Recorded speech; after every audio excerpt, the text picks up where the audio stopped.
Chapter 7. All Terry and the others could do at first was stare in shock at the motorcycles. The riders were dressed in leather jackets and pants, and their faces were completely covered with shiny black helmets. "Oh, wow!" someone yelled over the thunderous noise. "Rad. Really rad," Ricky shouted, his idea of a funny comment. The whole crazy scene reminded Terry of the movie Animal House, which he and Nikki had rented a few weeks before. That movie had a guy riding a motorcycle up and down the stairs. Was this another of Justine's surprises? Terry wondered, enjoying the crazy, chaotic scene. With a final roar, the two bikers cut their machines. The sudden quiet was almost deafening. The bigger of the two riders removed his helmet and got off the bike. With a sinking feeling, Terry saw that it was Bobby McCory. Bobby's eyes were bloodshot, and he had a nasty expression on his face. "Nice party," he said sarcastically. "Yeah," agreed Marty Danforth, the other rider. He twirled his helmet in his hands as he checked out the room. "Great place you got here. Too bad we had to knock so loud. For some reason the door was locked," Bobby added. "It's almost like you didn't want us." Justine stepped forward, her face a mask of fury. "Get out of here," she said in an icy voice. "Get out," said Bobby. "We just got here." "I told you weren't invited," Justine said. She didn't sound frightened at all, Terry noticed, but was so angry her voice was shaking. "Yeah, well, we told you we don't like to be left out of things," Bobby said, forcing a tough guy's sneer on his face. Now Philip stepped quickly to the center of the room. "Who are these young men?" he asked Justine. "Two clowns from the high school," Justine told him. "They're not on the list." Philip approached Bobby and Marty. He had an expression on his face like a teacher who was disappointed with his class. Terry could see that Philip didn't realize how mean Bobby and Marty could be. "If you leave right now," said Philip, "I won't call the police."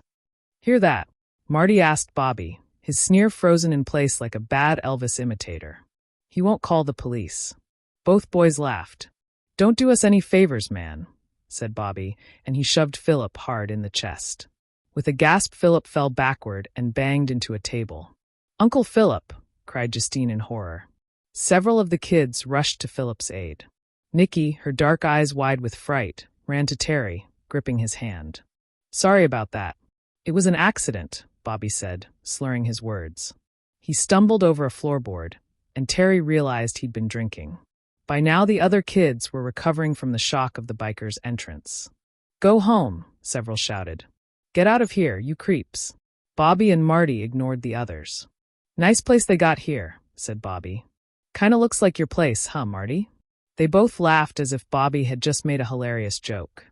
"Why don't we help him out a little and clear away some of the cobwebs?" said Marty. He unhooked a chain from one of his belt loops and, with a flick of his wrist, swung it at the cutouts over the fireplace. Instantly they fell to the floor in tatters. Terry stared in disbelief. Why didn't someone do something? Now Marty started to wreck the decorations over the window. Terry couldn't stand it anymore. "Hey man, don't do that," he said. He took a step toward Marty, but Bobby moved faster. Terry felt his head jerk back, as if he'd just been hit by a truck. The next thing he knew, he was on his back, with Nikki's face, very close and frightened looking, gazing down at him. He tried to sit up, but Nikki pushed him back down. "Don't try to move," she whispered. "Oh." "The skinny guy tripped," Bobby said, grinning. He stared at the others menacingly. "Hope nobody else trips or anything." Marty laughed.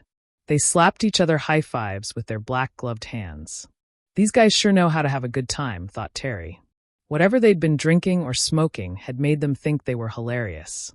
Justine stepped forward again. She was still angry, but Terry saw that now she was also frightened. "All right, guys," she said. "So I made a mistake. I was wrong not to invite you to the party. But everything was planned for the 9 people who are already here. If you'll just leave now, I promise I'll have a special party, just for you, next week." "Hey, that's okay," said Bobby. "We're having a great time. Don't sweat it." He walked over to the food. Ricky, Angela, and Trisha, who had been standing there, quickly edged away. Bobby took a big bite of one of the hors d'oeuvres, then spat it out. "Yuck," he bellowed. "What is this stuff?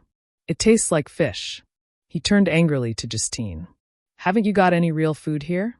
Chips? Pizza?" "There's plenty of pizza on the shelf over there," said Justine. "Take what you want and, What about drinks? Interrupted Marty. All I see here is kid stuff. He turned to Philip, who was sitting on a low stool now, looking sick. Where do you keep the wine coolers, man? Marty asked. I don't drink, said Philip curtly. I never keep alcohol in the house. I don't believe you, said Marty.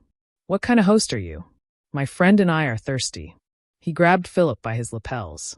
Stop it! Alex's sudden yell stopped Marty for a moment. Like a silver streak, Alex crossed the room and grabbed Marty, pulling him away from Philip.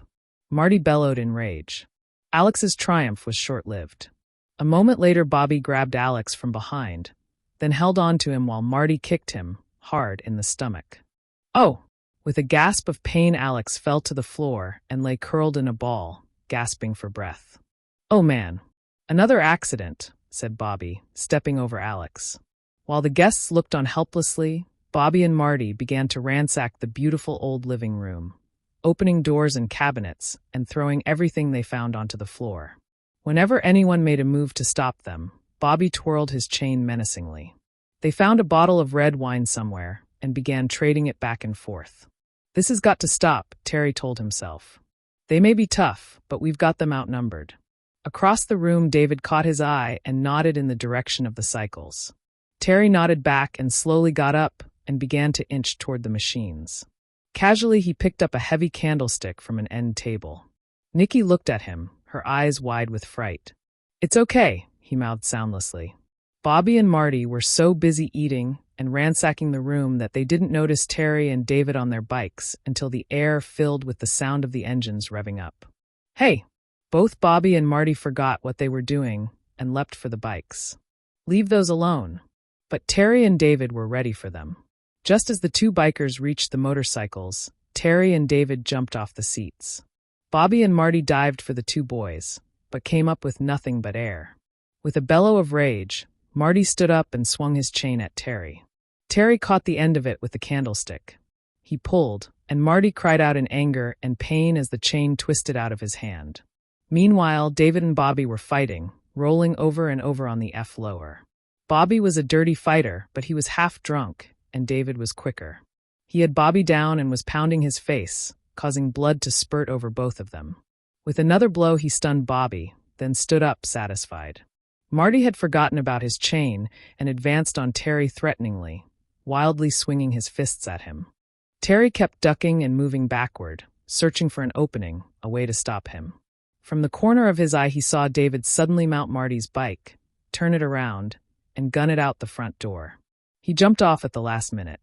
Hey, Marty, David called. Your bike's gone home without you. Marty looked around in horror, then turned and ran out after his runaway bike. A second later, there was a sickening crash. How about we do the same thing to your bike? Terry said to Bobby, who was just struggling up from the floor. Without a word, Bobby threw a leg over his bike, his face a bloody mess. Tough guys, huh? Bobby sneered. He glared at Terry first, and then David with such hatred that Terry felt his stomach turn over. You're dead meat, man. Your history. Both of you. He looked around the room slowly, menacingly. Later, he said. With a final threatening look, he gunned the motorcycle and rode out of the mansion and into the night.